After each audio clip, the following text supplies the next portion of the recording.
Bonjour, bonjour les amis et bienvenue à tous ceux qui sont abonnés sur la chaîne depuis et également bienvenue aux nouveaux. Vous êtes les bienvenus sur ma chaîne YouTube Immigration Talk with Daniel. C'est un très grand plaisir de vous retrouver encore une fois de plus avec une nouvelle invitée. Comme vous le savez, à chaque 2 semaines, on a un invité, une invitée qui puisse nous partager son expérience à lui ou à elle aussi. Donc, aujourd'hui, le thème qu'on va aborder, toujours sur les étudiants internationaux, mais j'aurais vraiment, enfin, je veux dire, la raison pour laquelle je l'ai invitée, c'est vraiment parce que elle m'a dit qu'elle avait un business et ça m'a intéressé de savoir est-ce que les étudiants internationaux pouvaient créer un business. Donc, on va parler de son parcours, mais également de tout conseil qu'elle peut nous apporter. Nous sommes aujourd'hui en Mhm. compagnie de Linda Paula. C'est une consoeur. Je suis sûre que vous n'aurez pas deviné. Camerounaise également d'origine. J'ai été vraiment marquée par son bilinguisme. Comme je vous le dis toujours, les amis, l'anglais est très, très, très important si vous pensez voyager au Canada. Donc, merci à tous ceux qui nous soutiennent depuis là où vous nous suivez. C'est avec Linda Paula que nous sommes aujourd'hui. Bonjour Linda, comment tu vas? Je vais très bien, Daniel, et toi? Très, très bien. Merci beaucoup d'avoir accepté mon invitation. Donc, je te laisserai le soin de te présenter un petit peu si tu as quelque chose à dire je veux dire, de plus que je n'ai pas dit sur toi-même. Pas vraiment, merci Daniel déjà de m'avoir invité. Je pense que c'est un honneur aussi pour moi de venir dans ta part, d'y parler. Donc moi, c'est Linda, comme Daniel a dit. Je suis ancienne étudiante internationale, toujours un peu côté international ici au Canada, mais j'ai gradué d'un bachelor en finance et je suis aussi entrepreneur. Donc toutes les affaires ont commencé bien évidemment lorsque j'étais encore étudiant, je me rappelle en 2020. Mais juste à présent, je fais juste les affaires à côté de que ce soit études, travail ou quoi que ce soit qui se retrouve dans mon calendrier. Donc c'est un peu ça.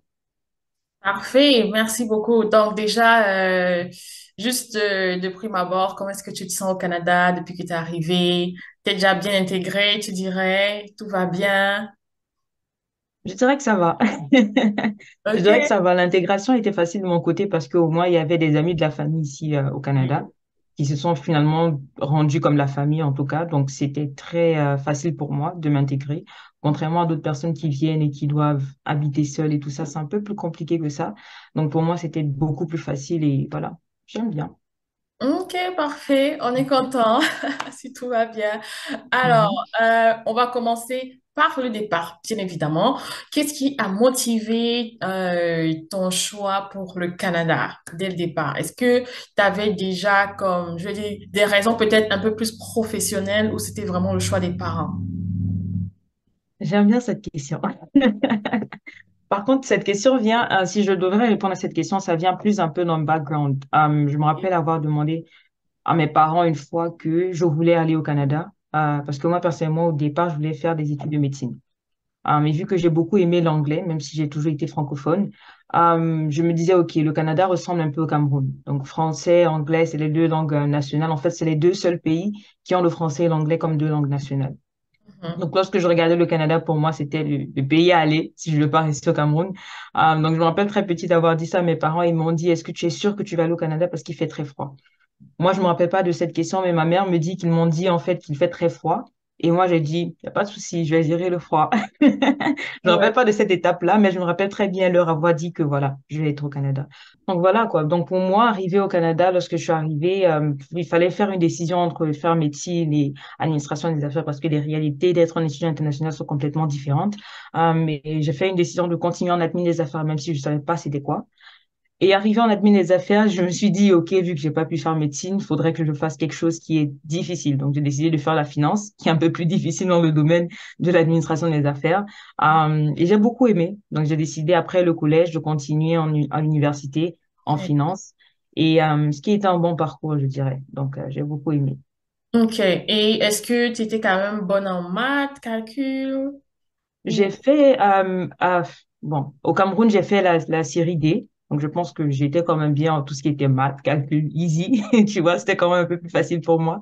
Donc, je pense qu'arriver ici, au Canada, les études étaient un peu plus faciles parce que les maths au Cameroun, comparé aux maths de base ici, sont complètement élevées, complètement différents. Donc, je me la coulais douce un peu, si je veux dire, pour moi. Pour d'autres personnes, c'était un peu plus difficile, mais je me suis dit, hey, c'est en ce moment où je me suis rendu compte qu'en fait, au Cameroun, lorsque je vais étudier, tu as une bonne base, quoi. Tu Ouais, vois? Et lorsque tu te retrouves ici, ça devient un peu plus facile pour toi de t'adapter côté études. ouais. Ouais. Ben, je sais que c'était pas forcément comme dans le créneau pour cette vidéo, mais Mhm. est-ce que tu peux un peu me dire, comme pour des personnes qui veulent peut-être faire finance, que ce soit au Canada ou bien à Ottawa en général, comme quelles sont peut-être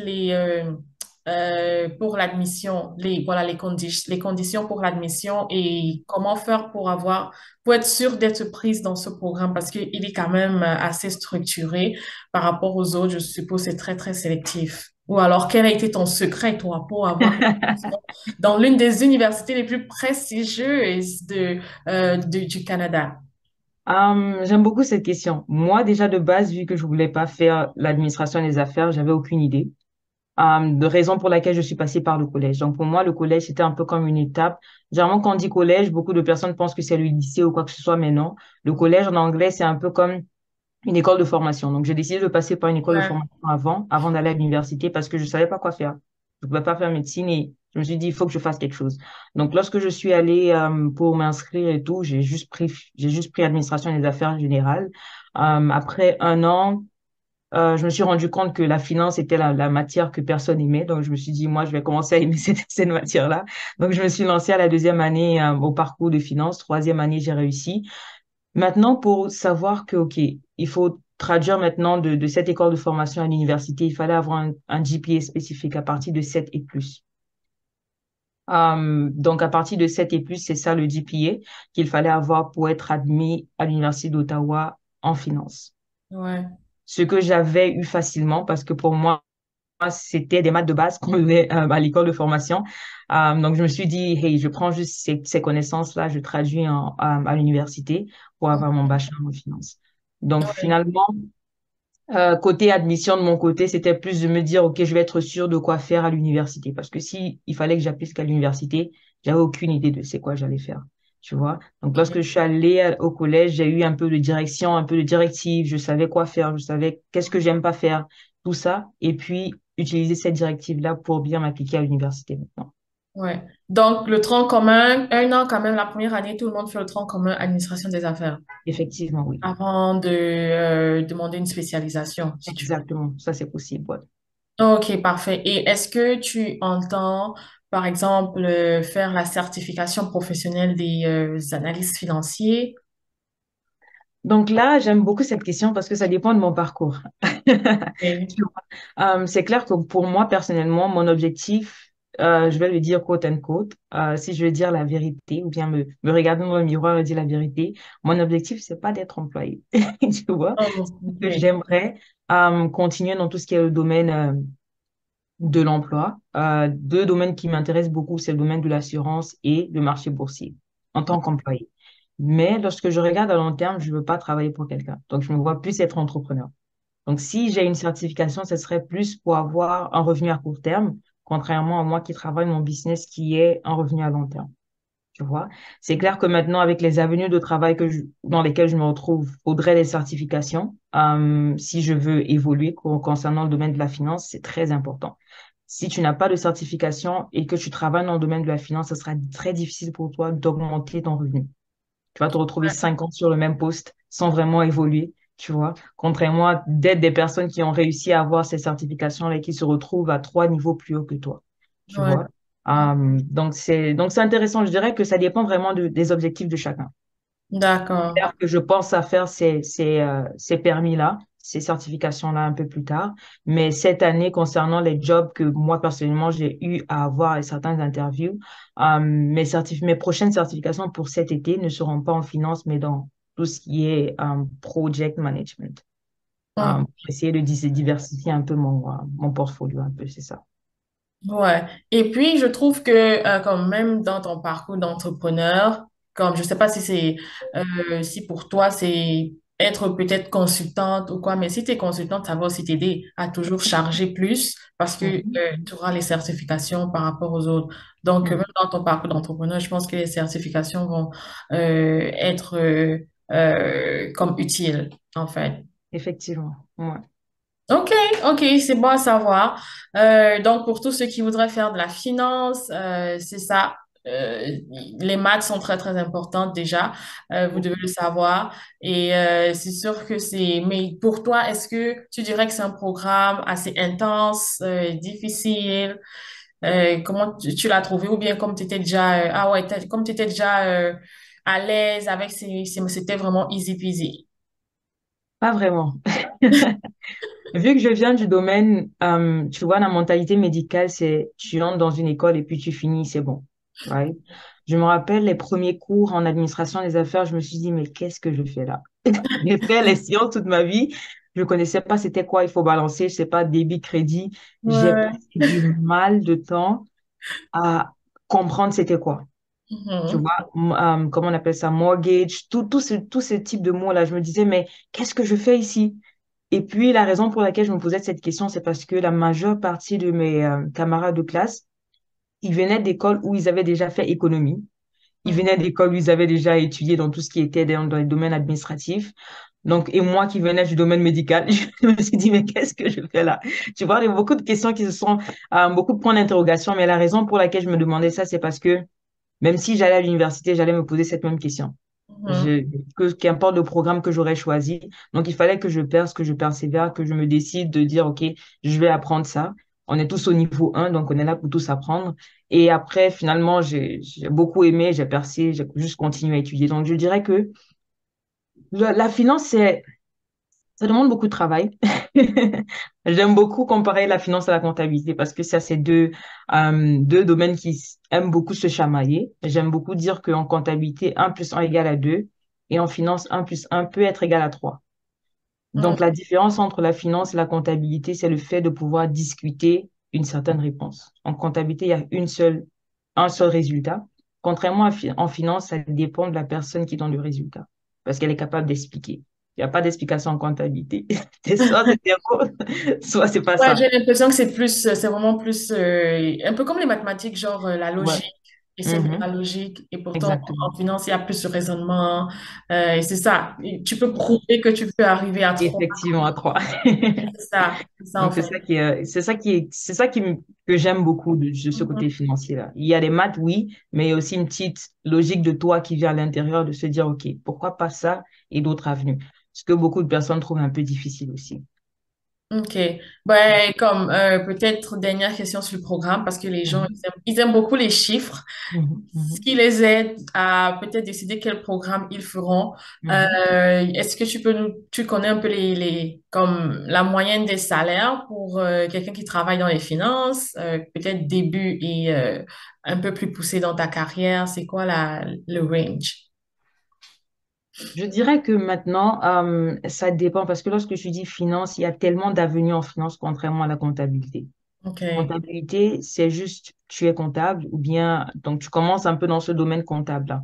Contrairement en finance, il y a tellement d'avenues parce que tu peux travailler dans des banques, euh, en tant que coursier, tout ça. Donc, ça rend la finance un peu plus large en termes de revenus, dépendamment d'où est-ce que tu te vois avoir des opportunités de travail. Tu vois, je vais prendre l'exemple de quelqu'un qui commence en banque. Quelqu'un qui commence en banque a un salaire environ de 40 000 à 50 000 dollars l'année. 50 000 dollars, c'est encore trop parce que ça dépend d'où tu commences. Généralement, maintenant, à ce niveau-ci, les banques embauchent plus de caissiers ou encore de customer service, tu vois, agent. Et le revenu n'est pas si bon que ça. On se retrouve à environ 45 000, le plus grand revenu, tu vois. Et ensuite, après, il faudrait rester dans la compagnie pour essayer d'agrandir ton revenu. Et si peut-être tu prends des certifications, des permis, tout ça, qui te permet de grandir dans la banque. Contrairement à si tu te retrouves dans une compagnie privée, tu peux commencer, je sais pas, assistant de HR, tu commences à avoir tes permis et tu peux aider la compagnie dans tout ce qui est domaine financier, comptable et tout ça. Donc, ça dépend vraiment de tes avenues. Il n'y a pas vraiment un revenu fixe, mais je dirais que lorsque tu as ton bachelor, c'est sûr que tu commences à plus de 45 000. Ok, ouais, tout de même. On parle vraiment après le diplôme, comme Oui, après le bachelor. exactement. Mhm. Mais il y a des personnes qui ont beaucoup plus que ça. Je connais des gens qui se retrouvent à 52 000 et tout ça, comme salaire de base, le premier salaire après la graduation. Donc, ça dépend vraiment de quelle opportunité tu as réussi à avoir après avoir eu ton diplôme. Oui, tout à fait. Parce que, et comme je disais, peut-être c'est plus avec la certification, mais moi, je vois souvent en ligne, genre, ça peut aller même jusqu'à 100 000. Et Mhm, plus, mhm. je sais pas maintenant si ça dépend des années d'expérience de travail. Ça dépend Euh, beaucoup des années d'expérience de travail. Je vais te donner un exemple. Quelqu'un qui a eu Quelqu'un, je vais prendre un exemple, quelqu'un qui a fini à la cité, peut-être parce que moi, personnellement, j'ai fait la cité collégiale, si je vais te donner le nom, ok. qui a fini le programme de 3 ans en même temps que moi en finance et qui a directement commencé à travailler dans le domaine de la finance, a eu ses permis et tout. Et moi qui continue à l'université, tu vois, pour continuer en finance, lorsque je finis, cette personne est capable d'avoir un revenu plus élevé que moi. Hmm. La raison, c'est à cause de son expérience pendant ces 3 années-là où moi j'étais à l'école. Tu Oui, vois. Parce que oui. généralement, en finance, c'est impossible que je travaille à temps partiel. Il n'y a pas d'opportunité temps partiel en finance. C'est que Mhm. des opportunités à temps plein. Et ils veulent ton focus complet. Donc, Oui. cette personne-là, qui avait l'opportunité de travailler à temps plein, a plus d'avantages que moi qui étais à l'école. Mhm. Donc, à cause de ces 2 ou 3 années d'expérience-là, il est capable d'avoir un revenu plus élevé que moi, si on postule au même job ou au Oui, même tout à poste. fait. Exactement. Donc, c'est oui le diplôme, mais je dirais que maintenant, avec la situation d'après-pandémique, tu vois, et tout ça, beaucoup de choses ont changé sur le domaine du marché. Oui, le diplôme, mais l'expérience commence à avoir un peu plus de, si je vais dire, de poids qu'un Ouais. diplôme. C'est ça, parce que moi, je suis en ressources humaines et je Mhm. vois que les gestionnaires, ils valorisent plus aujourd'hui les certifications là. Donc, c'est Exactement. pour ça que, comme moi, je parle aussi de ce que je vois. Je vais te dire, Mhm. OK, si tu as fait 2 ans en administration des affaires et Mhm. que tu es bonne en maths, Mhm. parce que pour faire la certification, bon, je sais pas s'il faut forcément un bachelor, je me rappelle plus Pas des vraiment. conditions. C'est ça. Si tu es bon en anglais et tout, tu vas directement faire ta certification. C'est ça. Mhm. Tu vas gagner plus en temps que celui qui est parti faire un bachelor et qui va chercher à avoir la certification après. Exactement. C'est ça. Ouais. Donc, moi, je vois un peu ça. Même en project management, ce sont les Mhm. certifications qui passent beaucoup plus. Beaucoup. Oui. Beaucoup. C'est ça. C'est pour ça que parfois, je me dis, mais bon, après, faut pas regretter. Je me dis, oh là là là là, si j'avais su avant, si j'avais su avant, j'allais commencer la certification. Mais bon, il se fait pas Ah, trop tard.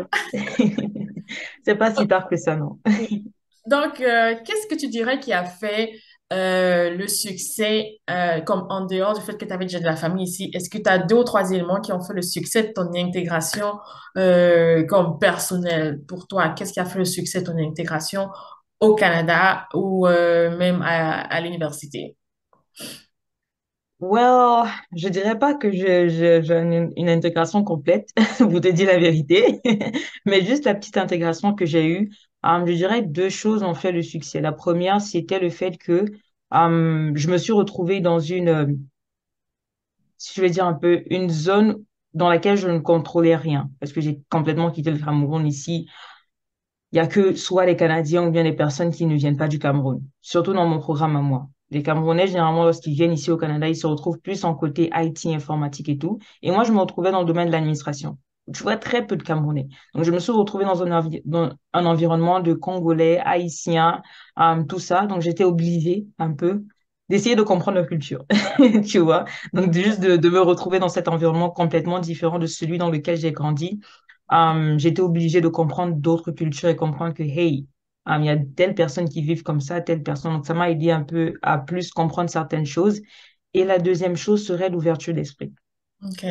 Parce que une chose, c'est de se retrouver dans cet environnement-là. Et c'est aussi une autre chose d'accepter cet environnement-là. Tu vois, j'aurais pu aller à l'école, fermer ma bouche, fermer mes yeux, fermer mes oreilles, tu vois, à n'importe quelle conversation et juste rentrer à la maison et trouver, je sais pas, soit rester avec la famille ou encore rester avec des amis que camerounais. Ouais. Ça pourrait pas aider. parce que Ouais, c'est vrai. c'est encore la mentalité camerounaise que je ramène, tu vois. Contrairement au fait que j'ai été ouverte à cet environnement-là, ce qui m'a permis de comprendre beaucoup de choses et qui m'a permis à m'adapter, qu'importe où est-ce que je me trouve. Donc, disons que, je sais pas, je vais à Toronto, je retrouve que ce soit des Congolais, des Haïtiens, je vais savoir comment communiquer avec eux ou comment est-ce qu'ils communiquent. Euh, je me retrouve à Montréal, je retrouve d'autres cultures aussi. Je vais savoir comment est-ce qu'ils communiquent et comment communiquer avec eux. Tu vois.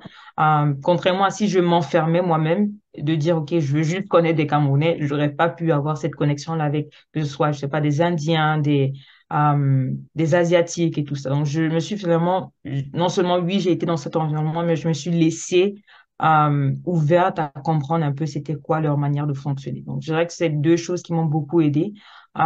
Et dont j'ai beaucoup appris parce que le Canada, finalement, c'est une multitude Ouais, de c'est cultures, vraiment tu vois. multiculturel. Donc, lorsque tu définis le Canada, c'est la pluralité de cultures qui se retrouvent ici qui fait la valeur du Canada. Donc, Ouais. si tu te fermes à ça va être chaud.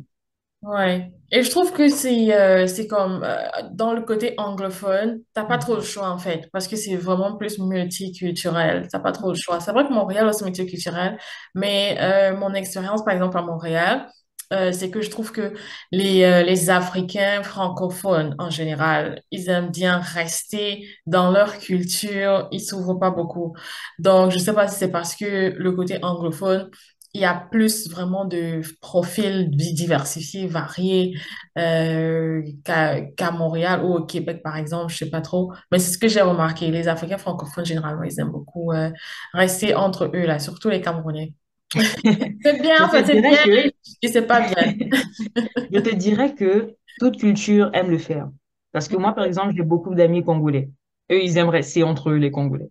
Mais Mhm. pourquoi est-ce que je me retrouve dans cet environnement-là? Non seulement c'est parce que je veux, tu vois, j'aurais Oui, pu ne pas, mais aussi deuxièmement parce que je décide de me détacher aussi de cet environnement uniquement camerounais. Parce qu'à la maison, on n'est que camerounais, tout ça. ouais, J'en ai déjà assez. Tu vois, ouais, le c'est ça. le sang camerounais et tout. Donc, pourquoi pas apprendre d'autres cultures aussi? Tu vois, Mhm. que ce soit des Asiatiques, que ce soit des Indiens, j'ai beaucoup appris de ces cultures-là parce que eux, ils aiment rester ensemble. Tu vas remarquer, les Indiens aiment faire des affaires ensemble. Mhm. Les Congolais aussi, pareil. Les Camerounais, pareil. Les Asiatiques, pareil. Donc, chacun aime rester dans sa culture, mais c'est toi qui dois te décider de, hey, est-ce que je vais faire partie de ça et puis comprendre comment est-ce qu'il fonctionne. Même si tu es cet électron libre-là, c'est ça qui te permet de connecter avec beaucoup de cultures aussi. Ouais. Ouais. OK. Donc, c'est une décision personnelle. C'est vraiment Oui, personnel. OK. Merci beaucoup pour ton point là-dessus. Je pense que c'est très, très, très, je veux dire ça à sa place et Mhm. c'est très, très justifié. Donc, je suis d'accord, bien évidemment, et j'espère que les futurs étudiants internationaux qui nous suivent pourront l'appliquer vraiment. Mhm. Donc, c'est une très bonne chose. Alors, on va poursuivre avec vraiment une question comme vraiment la question qui sera probablement comme fera le titre de la vidéo. OK. C'est ça, c'est toi qui m'as, je pense pour la première fois, qui m'a Mhm. dit que un étudiant international pouvait créer un business, comme vraiment la structure tout légal. Parce que moi, j'avais toujours entendu que c'est pas possible du tout. Il faut être résident permanent. Mhm. Ce qui, moi-même, c'est vrai que j'avais pas d'idée totalement claire, même quand j'étais étudiant international. J'étais basée vraiment sur finir mes études et voir quel genre de business je peux créer après. Donc, j'étais pas trop dans ce mode-là. Mais ça fait que même les banques, les gens à qui je demandais, on me disait toujours non, faut être résident permanent. Alors, toi, tu me dis que c'est possible de créer un business comme avoir un registration number, de créer le business et tout et tout. Comment est-ce que c'est possible pour un étudiant international? OK. J'aime beaucoup le fait que tu aies précisé registration number. Mhm. C'est possible pour un étudiant international d'avoir un business, mais c'est pas possible pour un étudiant international de dire que son business est canadien. OK, D'où l'impossibilité d'aller et l'enregistrer dans le gouvernement canadien, parce que tu OK, n'es pas canadien. c'est ça. Par contre, la raison pour laquelle tu es capable de faire ton propre business, c'est parce que lorsque tu fais tes déclarations d'impôts, il y a cette possibilité-là que tu t'appelles entrepreneur. OK, La déclaration d'impôt ne t'oblige pas d'avoir un business enregistré. La déclaration d'impôt t'oblige à déclarer tout revenu qui entre ou encore toute charge qui est sortie de tes poches. Et ce qui te permet en fait d'ouvrir cette porte-là à être un entrepreneur. Tu OK. vois? Donc, l'idée, qui sort de cette question, c'est parce que généralement, beaucoup de gens ont dit, enfin, il y a certains articles qui disent que tu es incapable d'être un entrepreneur lorsque tu es Canadien, lorsque tu es étudiant international. C'est pas vraiment vrai. Lorsque tu te retrouves à prendre certaines informations, lorsque tu te retrouves à avoir ton numéro d'assurance sociale, tu es capable d'être un entrepreneur parce que c'est un peu comme dire qu'un étudiant international est incapable de conduire, d'être un chauffeur pour Uber. Tous les chauffeurs d'Uber sont entrepreneurs. Ils sont pas employés. Ouais. Lorsqu'ils déclarent leurs impôts, ils sont entrepreneurs. Le revenu qui vient de tout ce qu'ils ont conduit, c'est déclaré comme un revenu d'affaires et Hum, non d'emploi. Tu vois? Donc oui. là, si tu as déjà vu des étudiants internationaux, là, je vous dis à vous tous, si vous êtes étudiant international et que vous êtes en train de euh, conduire ou vous êtes en train de faire une conduite pour Uber en tant que chauffeur, c'est déjà un business. C'est pas un emploi. Déjà, il faut déjà que vous mettiez ça dans vos têtes. Mais le problème, c'est que ben, eux, ils sont déjà comme, ils s'occupent de tout ce qui est déjà taxe. C'est ça, en Mhm, fait. Donc, moi, je me dis, c'est pour ça que là, c'est facile. Mais je pense que business, c'est vraiment comme les gens parlent plus de, comme je disais, enregistrer au gouvernement canadien, en fait. mhm, Mais mhm. c'est pas vraiment obligatoire si ton business ne fait pas comme plus de 30 000 $ déjà. Exactement. C'est ça. Donc, je pense que c'est ça, en fait, la différence. Mais maintenant, je comprends plus la Mhm. différence entre les deux. Mais sinon, si c'est business en général, tu peux le faire. Exactement. Tu es capable de faire ton business, qu'importe le business que c'est, quand tu es étudiant international. Donc là, OK. tu n'as pas de limite côté canadien. Mais si tu voudrais appeler ton business canadien, faudrait que toi aussi tu sois canadien. Faut que ça s'appelle canadien. Tu vois, pour être enregistré au gouvernement et tout.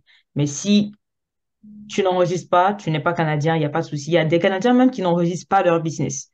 Tu vois?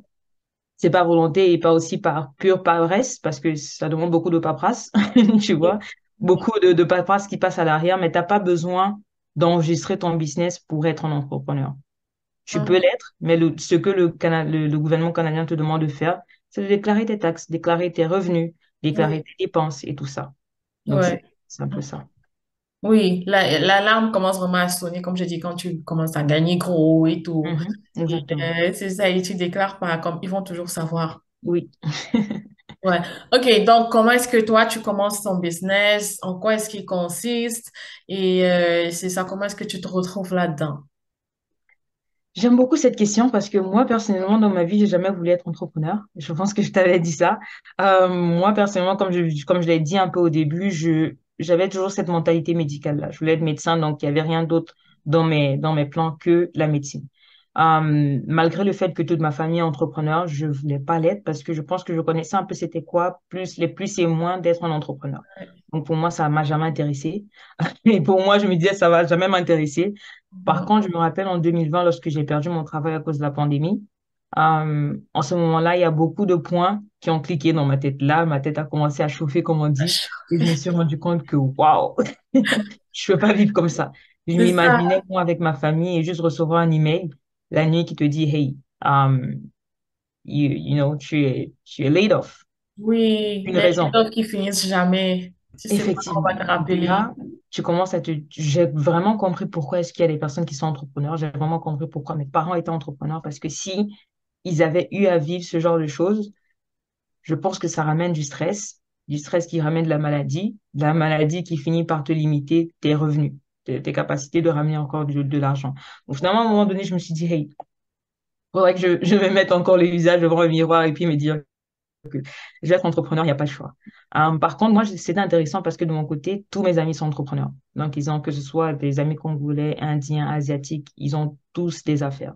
Donc, je me suis retrouvée finalement en connexion très rapidement avec des entrepreneurs. J'étais connectée avec eux, j'étais connectée avec beaucoup d'autres entrepreneurs, j'étais connectée avec d'autres personnes qui n'ont même plus besoin d'être entrepreneurs pour faire de l'argent. Donc, je me suis retrouvée très rapidement, tu vois, connectée avec des personnes Ouais, euh, qui, qui font de l'argent, tu oui. vois, et qui vivent un style de vie un peu différent de ce dont j'ai toujours vécu concernant une vie d'entrepreneur et tout. Bien évidemment, j'ai appris d'eux et c'est comme ça que moi, personnellement, je me suis lancée en affaires. Et si tu te rends compte, pendant la pandémie, tout ce qui fonctionnait, c'était tout ce qui était e-commerce. Donc, tout ce que moi, Ouais, tout ce qui personnellement, est en ligne. je fais du e-commerce. C'est la raison pour laquelle j'ai été capable d'être un entrepreneur à côté de... Je me rappelle, j'étudiais à temps plein, je travaillais des fois, j'avais deux jobs, j'étais entrepreneur et j'avais euh, quelques responsabilités dans d'autres établissements aussi. Mais c'est parce que c'est du e-commerce, parce que tout se fait en ligne, tu vois, Mhm, un peu comme généralement se fait généralement du dropshipping ou quoi que ce soit. mhm, Donc, pour être sûr que oui, je fais du revenu qu'importe la réaction de l'économie, parce que e-commerce, ça fonctionne qu'importe tout ce qui se passe à l'extérieur. Il y a des gens qui continuent à vendre en ligne, tu vois.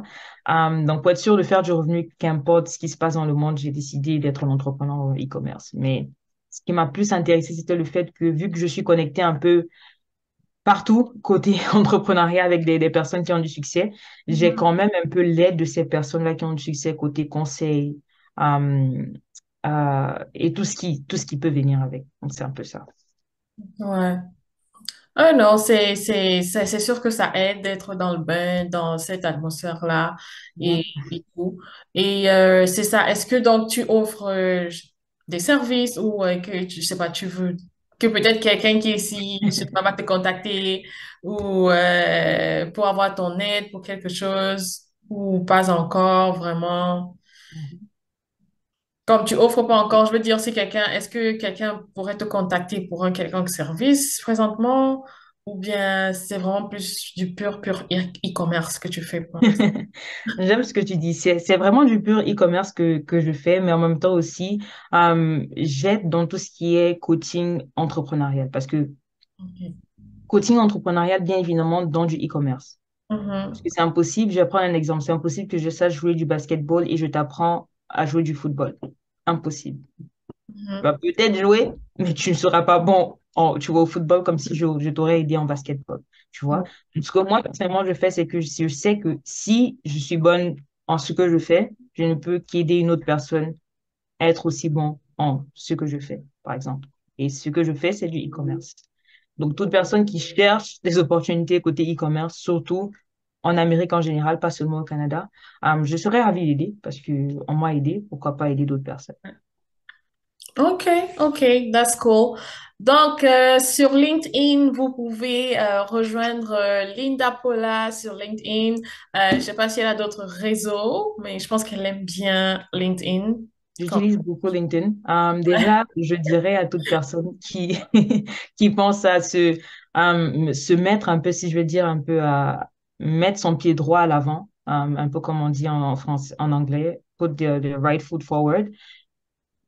LinkedIn, c'est la meilleure plateforme, que ce soit pour trouver un emploi, trouver des opportunités, parce que finalement, ça devient un peu comme ce média social-là où tu te retrouves à être professionnel, à mettre tout ce qui est bénéfique dans ta carrière et tout ce que tu aimerais avoir dans ta carrière.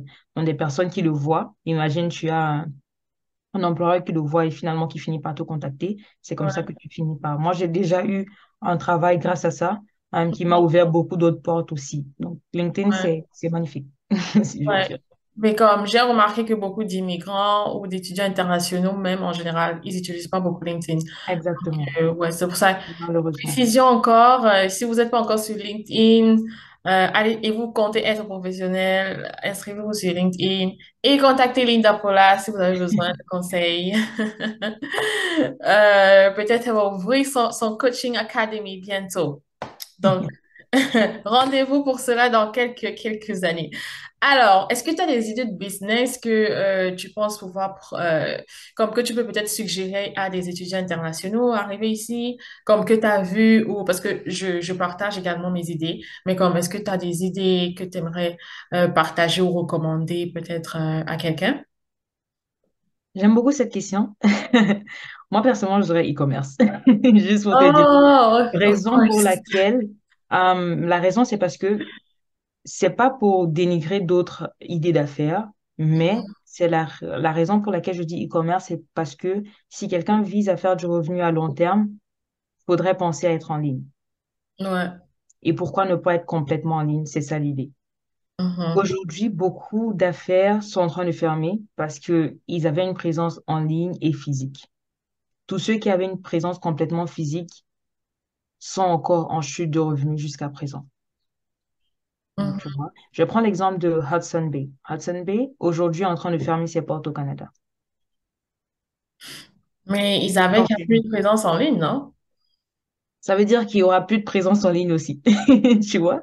Ce qui prouve que même les grandes compagnies aujourd'hui, jusqu'à aujourd'hui, continuent encore à avoir eu, tu vois, les répercussions de la COVID dans leurs revenus et profits. Raison pour laquelle moi je dis e-commerce, parce que j'ai vu tous ceux qui avaient du e-commerce depuis la pandémie jusqu'à aujourd'hui et même avant la pandémie continuent à faire du revenu. Ils n'ont pas été affectés à cause de ça. Mhm. Et on sait tous que lorsqu'on regarde l'histoire de l'économie, il y a toujours un truc comme la pandémie qui arrive chaque, je sais pas, chaque 8 ou 10 ans. Donc, pour se protéger de toutes les années à venir, e-commerce. Ouais. Right? Mais c'est comme saturé, parce que le marché en ligne maintenant est maintenant saturé. Comment est-ce que tu fais pour te démarquer? J'aime cette question. Tu vois, j'aime beaucoup répondre par cette question en expliquant un peu le marché du café. Mhm. Si tu connais le marché du café, tu sais que le marché du café est saturé. On connaît plus le nombre de compagnies qui créent du café maintenant parce que tout le monde se retrouve à faire du café à un moment donné. Mais pose-toi des questions de comment est-ce que Starbucks a fait pour entrer dans le marché du café et devenir le premier à la Mhm. tête maintenant. Dans le domaine. Tu vois? Mhm. L'idée, c'est pas le café. L'idée est derrière qui a cette idée de café-là. Tu vois? Donc, il peut y avoir beaucoup de personnes qui vendent la même chose, mais qui est cette personne qui vend cette chose-là? C'est où tu dois te démarquer. Ouais. Tu vois? C'est comme ça que Starbucks a fait. Ils vendent que du café. Je vais pas dire que c'est la même qualité que, je sais pas, Tim Hortons ou quoi que ce soit ici au Canada, mais c'est du café. Mhm. Mais l'idée de ce propriétaire de Starbucks-là, il a décidé de faire quelque chose de différent en lui-même, tu vois? Et qu'il a rendu premier mondial maintenant dans tout ce qui est industrie de café. Donc, à un moment donné, oui, de marché saturé, tout ça, moi, personnellement, je dis que ça peut être une excuse, tu vois, mais essaie de te démarquer et de travailler sur ton brand, sur Mhm. toi-même. Parce OK. qu'au final, c'est pas finalement, à un moment donné, les gens finissent par aimer plus la personne que le café, Que le café. OK. Et tu vois. après Donc, ce qu'il y vraiment, a les aussi gens, peut-être toute une cette histoire et et tout ça, l'histoire et peut-être effectivement. après comme le rapport, relation client et la Mhm. personne qui produit le service ou Exactement. le produit. OK. Mhm. Oui, tout ça, ça marche aussi. Donc, ça fait comme vraiment un 360. Comme tout ça, il faut prendre tout ça en compte. Effectivement. Effectivement. Yeah. OK. Et c'est ça, ben, comme je ne sais pas si tu utilises beaucoup les autres réseaux sociaux, mais je me demande comment est-ce que c'est juste à l'aide d'un site web ou comme c'est plus le réseautage, comment est-ce que ça se passe dans ton cas? Dans mon cas, c'est tout. Dans mon cas, OK. c'est tout. Donc, tout ce qui est communication avec des personnes que je connais ou bien encore des personnes que je connais pas, parce que j'estime que si j'ai quelque chose de bien, pourquoi le partager? Pourquoi ne pas le partager à d'autres personnes aussi? Tu vois? OK.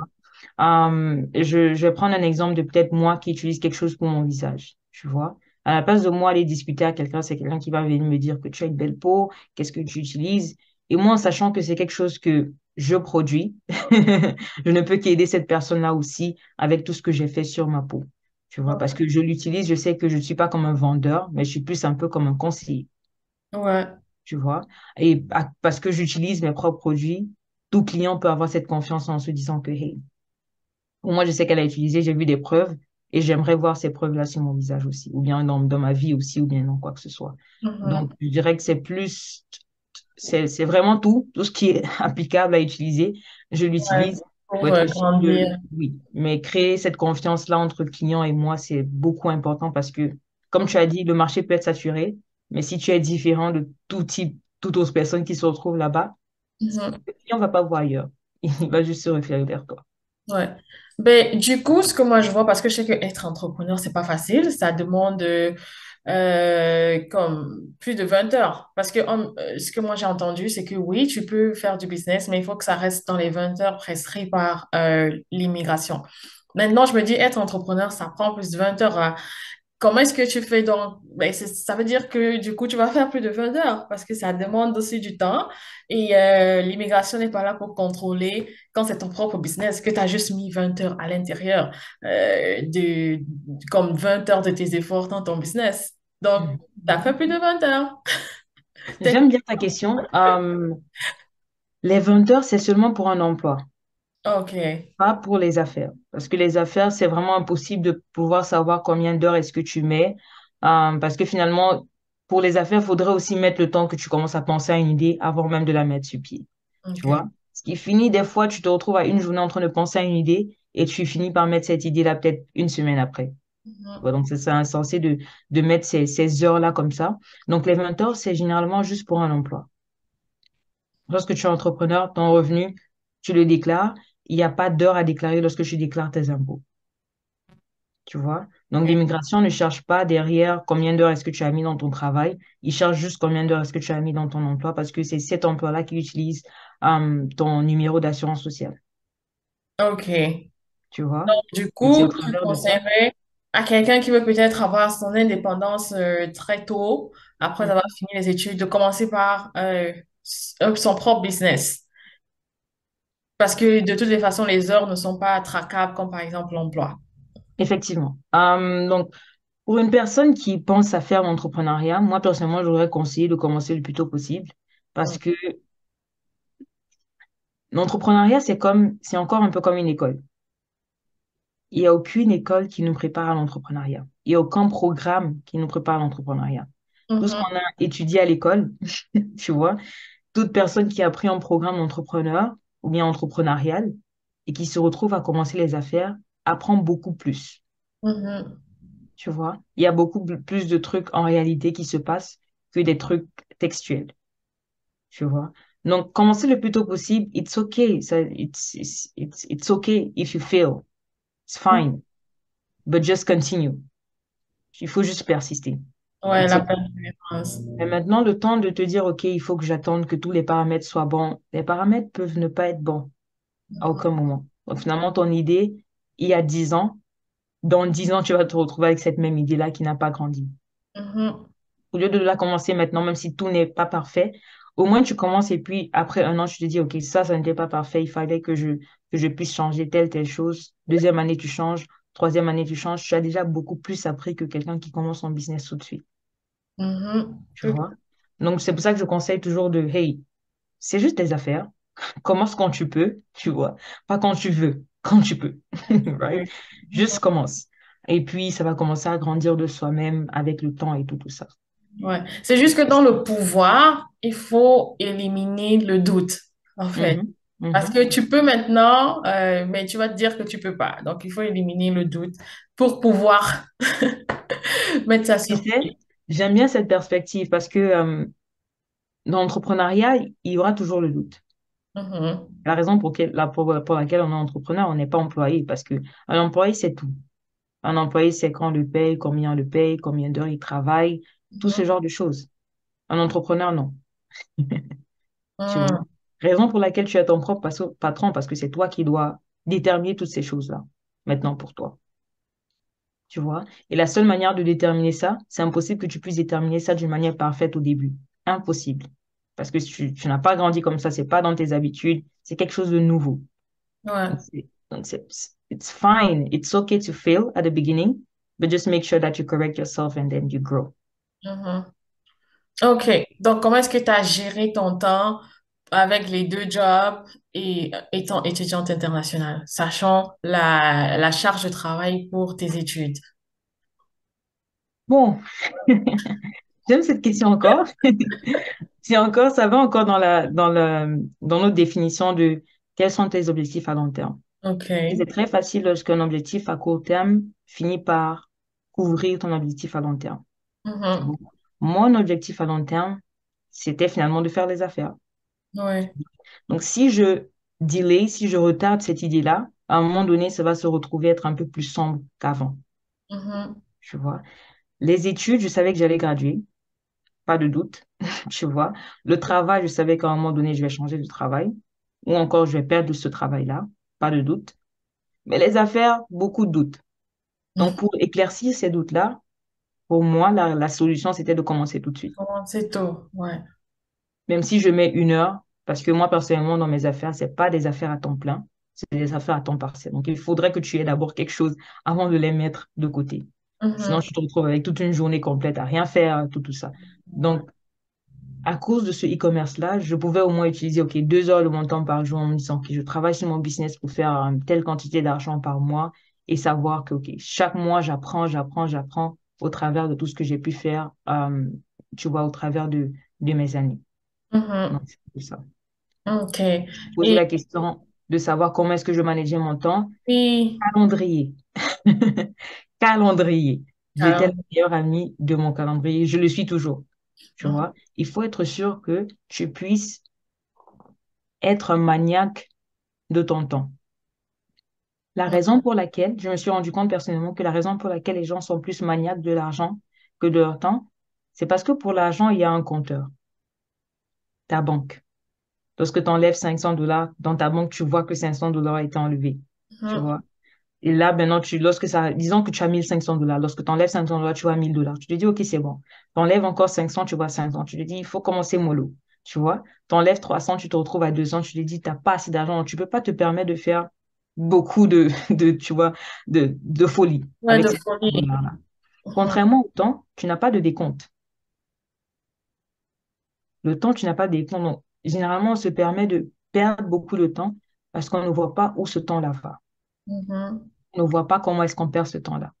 Ça Mais fait. si tu t'assois, Daniel, je te dis, si tu t'assois aujourd'hui et que tu prends tes 24 heures, tu vas te retrouver que tu as 5 heures pendant la journée où tu fais rien. Rien du tout. Où vont ces 5 heures-là? Toi non plus, je sais pas. Mais moi, personnellement, je me suis rendu compte que ces 5 heures-là allaient peut-être, non, je sais pas, marcher pour rien des fois. Me retrouver dans des endroits où j'avais pas besoin de me retrouver, je sais pas, au parc ou quoi que ce soit. Me retrouver Netflix. sur des réseaux, tu vois, Netflix. Moi, par exemple, j'ai pas été fan des films parce que j'aimais pas qu'on me monte. Donc, je préfère regarder les documentaires. OK. Moi, personnellement. Donc, c'est ça. Mais je me retrouvais beaucoup plus sur les réseaux sociaux que essayer de, je sais pas, si je veux pas étudier, je me retrouve sur Instagram. Si je veux Ouais. pas faire ci, je me retrouve sur le téléphone. Donc, j'ai Ouais. eu à me rendre compte de ça, tu vois, et prendre ce temps-là et mettre dans mes affaires. Mhm. Ouais, tout à fait. Mais c'est juste quand parfois, tu veux même pas penser au business ou à rien d'autre, l'école, le travail. Ouais, ouais, raison pour laquelle il faut être sûr que tu as un objectif. Tu vois, parce que tu veux pas te lever le matin, avoir un objectif et rien faire concernant cet objectif-là. Parce qu'il faut être vrai envers soi-même. Je me suis Ouais. dit, OK, mon objectif dans, disons, 5 ans, c'est avoir un style de vie, tel style de vie. Pour avoir un style de vie pareil, il faut avoir tel revenu. Pour avoir tel revenu, il faut déjà commencer à faire les choses. Donc, commencer avec cet objectif long terme-là et commencer à retracer ce que tu dois commencer à faire aujourd'hui. Ouais. Je peux t'assurer que lorsque tu ne le fais pas dans une journée, le matin, tu te réveilles, tu te dis, waouh, j'ai perdu une journée. Tu vois? Donc, Ouais. il faudrait mieux commencer à vérifier, est-ce que vraiment cet objectif à long terme-là, est-ce que je le tiens à cœur ou pas? Mhm. Si c'est pas le cas, then tu continues juste à travailler. Si même pour un emploi, des fois, il y a des personnes qui font le permis et tout. Tu vas te rendre compte que parce qu'ils savent la date du permis, la date à laquelle ils vont passer l'examen du permis, ils Mhm. commencent à étudier très tôt. Mhm. Tu vois, ils vont pas commencer une semaine avant. Ils vont commencer peut-être 3 mois à l'avant ou bien une année à l'avance pour Mhm. être sûr que le jour de l'examen, il soit prêt et il passe. Tout C'est à pareil fait. que pour tes objectifs, tu vois. Mhm. Qu'est-ce que, pour atteindre cet objectif-là, pour passer entre parenthèses cet objectif-là, qu'est-ce que tu dois commencer à faire aujourd'hui? C'est la question qu'il faudrait commencer à se poser. Mhm. Right? Et, ouais. Et comme juste pour clôturer, est-ce que tu penses que ton travail à temps partiel, c'est-à-dire ton business à temps partiel, les revenus des deux, auraient pu t'aider à couvrir toutes tes dépenses mensuelles en tant qu'étudiante internationale, sachant que si peut-être tu n'avais pas de l'aide de la famille en termes de logement, est-ce que tu penses que c'est suffisant parce qu'il y a aussi beaucoup qui se disent que ils vont arriver, ils vont travailler, puis ils peuvent payer leurs études et prendre soin d'eux-mêmes. Est-ce que tu penses que ça aurait été suffisant même avec tes activités et ton job à temps partiel quand tu étais étudiante internationale? J'aime ta question. J'aurais dit, personnellement, en tant que réponse, j'aurais dit que travail n'aurait pas été suffisant parce que je sais qu'il y a beaucoup d'étudiants internationaux qui se retrouvent ici, qui finissent par travailler à temps plein. Après les études, ça va pas. Donc, à un moment donné, mettre pause sur les études pour pouvoir économiser de l'argent et payer l'école, tu vois. Mais Si tu es capable de faire les études et d'avoir une affaire à côté qui te permet de combler certains trous, c'est encore plus bénéfique, tu vois. Parce que cette affaire à côté-là, le temps que, je vais prendre un exemple, disons que tu as tel temps pour étudier, tel temps pour faire tes cours, tel temps pour faire ton travail à temps partiel, right? Mais je suis sûre que ce soit le week-end ou encore en semaine, tu te retrouves avec des trous. Qu'est-ce que tu fais quand tu veux pas étudier? Mhm, Est-ce que tu te retrouves sur Instagram ou bien tu travailles un peu sur ton business? Tu vois? mhm, Qu'est-ce que tu fais quand tu veux pas travailler lorsque tu as appelé call off? Est-ce que tu te retrouves encore sur Instagram ou bien tu travailles un peu sur ton business? Tu vois? À un mhm, moment donné, lorsque tu as les affaires, tu finis par focus un peu plus dessus parce que tu sais, hey, faut que je paye mes études, il faut bien que sûr. le business fasse de l'argent. Et lorsque tu te concentres comme ça va faire de l'argent évidemment parce que c'est les affaires. Mhm, Donc, c'est ça. Donc, je conseillerais si quelqu'un ne sait pas manager son temps, s'il vous plaît, managez d'abord votre temps à l'avance. Parce que moi, j'étais une maniaque du temps. Je connaissais combien est-ce que j'étais une maniaque du temps, tu vois. Euh, et puis, après avoir managé ton temps, savoir que, OK, le lundi, je fais telle chose, le mardi, je fais telle chose. Essaie de vérifier les trous et savoir ce que tu peux rajouter dans ces trous-là qui peut t'aider à faire de l'argent. ok. C'est comme ça que tu finis par gagner plus, si je Ouais, veux. tout à fait. En tout cas, très, très enrichissant. Est-ce que tu as un dernier mot? C'est vrai que au cours de l'interview, tu as donné pas mal de conseils pour les étudiants internationaux. Aurais-tu une dernière recommandation, un dernier conseil pour les étudiants internationaux qui, bien évidemment, veulent réussir au Canada? Merci pour cette question. Donc, déjà, tout étudiant international, s'il vous plaît, négligez pas vos études parce que voilà, nos parents continuent un peu pour ça, right? Mais si vous pouvez faire quelque chose qui va amener un peu plus de fierté à vos parents, ce serait aussi très intéressant, right? Comme le fait qu'il y a beaucoup de personnes qui arrivent, OK, oui, les études, mais oui, le travail, mais ils sentent qu'il y a un petit manque, qu'ils veulent faire quelque chose de plus.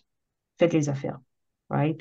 N'ayez pas peur de vous dire que, OK, le temps n'est pas parfait, quoi que ce soit. Le temps sera jamais parfait. Côté entrepreneuriat, il y a toujours des ups and downs, but c'est quand tu commences que tu commences à apprendre, right? Plus tu retardes ton temps d'apprentissage parce qu'il y aura toujours un temps d'apprentissage, qu'importe les affaires que tu fais, right? Donc, le plus tôt possible, le plus tôt tu apprends et ensuite, après, tu commences à grandir de cette manière-là. Ouais. Donc, je dirais, n'hésitez pas à prendre des risques, les amis, c'est important. Ok, parfait. Ben, merci beaucoup, Linda. L'audience, tout comme moi, on a beaucoup appris aujourd'hui et je suis très, très émerveillée. Merci beaucoup pour ton temps. Merci d'avoir accepté mon invitation, encore une fois de plus. Merci pour ces expériences enrichissantes et vraiment tous les conseils. Donc, vous pouvez me suivre, les amis, ou m'envoyer un message si vous avez une question.